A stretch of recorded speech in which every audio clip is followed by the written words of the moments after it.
Eclectic art rap maven Open Mike Eagle is back with another full-length album 3 years after the release of his last one, Brick Body Kid Still Daydream. An album that saw Mike explore the many perspectives of lower income communities, tethering all these experiences of poverty and gentrification into a poetic musing of sorts. Brick Body Kids was an album based around the hoops and struggles of material surroundings, but on anime trauma and divorce.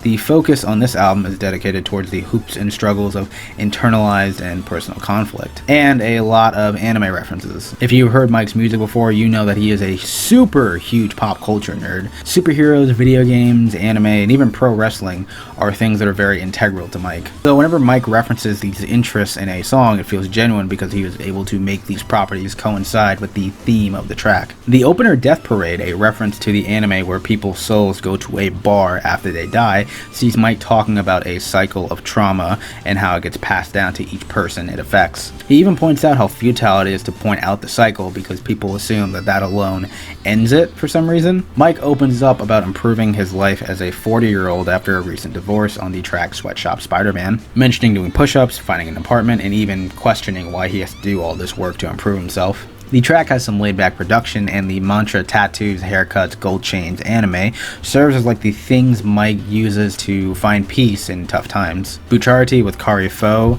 references the character from JoJo who is known for his ability to put zippers on anything. So while the character Mike is referencing is based in absurdity, the song itself is actually quite serious. The zipper motif is used as a device to convey the idea of trying to keep your life together. Mike's second verse has a swindling vocal distortion effect as he is rapping about being pulled in every direction, resulting in him feeling overwhelmed. And Kari provides a great verse to close out the track. Her stoic yet steady delivery fits the vibe of the track perfectly.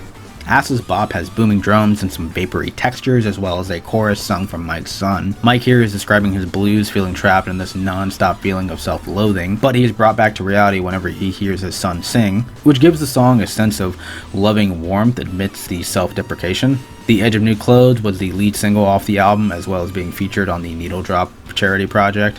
I loved it then, I love it now. Then we hit Everything Ends Last Year, which is bar none probably the most depressing and desolate track on the album. Mike has this withered flow and delivery as he talks about some of the bigger moments of his life just suddenly ending.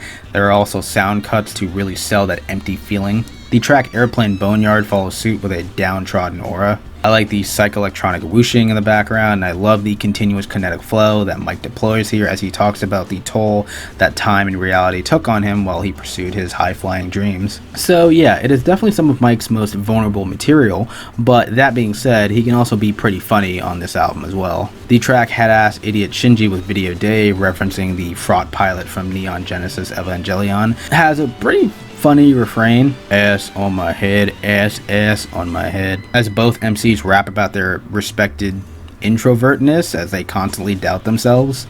I also love the string section send-off at the end of the track. It is gorgeous. What the Fuck is Self-Care is a perfect title to both a track and a valuable discussion about the validity of self-care. With the recent social emphasis on mental health, there have also been a ton of counteractive measures taken by numerous outlets of medical research, psychological research, and even social media savants in the name of self-care. So much so that Mike is stating all the things he has been advised to do for self-care, like brushing your teeth, eating healthy, going to wineries, using lotion, walking on the beach, all while being met by this ad-lib of what the fuck is self-care over and over again. I found it hilarious. The song I'm a Joestar, this reference should be pretty obvious, has this alluring neo-soul appeal to it with the serene and pretty production, not to mention the intoxicating hook. I tried to tell you I'm a Joestar. Mentioning that his part will be set in LA and that JoJo is African, since every part in JoJo is set in different countries. It's like a surreal, self-starring, self-written fanfic in all the best ways possible. Then we have the track The Black Mirror Episode, which has some harrowing production. If you don't know what Black Mirror is, it is a very dark dystopian sci-fi show that depicts the many different types of horrific effects